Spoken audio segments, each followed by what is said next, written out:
Aman Gupta, shark tank में जरा change करो अपने पर्सपेक्टिव्स को। Piyush Goyal ji recently made a bold statement saying that Indian startups are focused on building healthy ice creams and quick deliveries, while China is busy building deep tech startups like AI, semiconductors, and robotics. Now, we have to understand that China's dominance in the tech startup isn't an overnight success.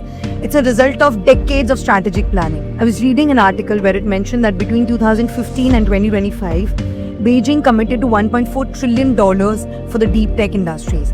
In comparison, India's total venture funding between 2014 and 2022 was just $140 billion, which is only 10% of China's commitment to tech.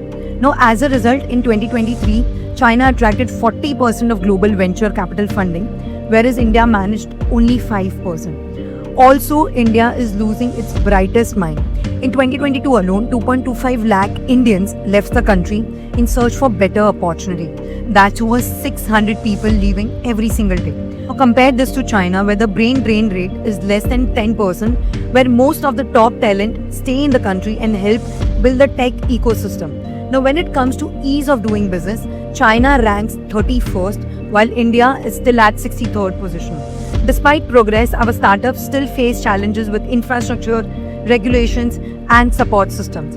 While I agree that we need more Atmanirbhar startups in the tech industry, we need to prioritize massive investments in deep tech, research-focused education system, a simplified regulatory framework, long-term technology planning, and reduce tax burdens on startups.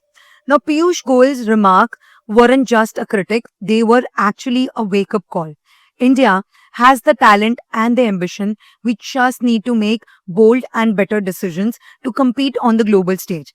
Do you agree with our minister's remark? Let me know in the comments.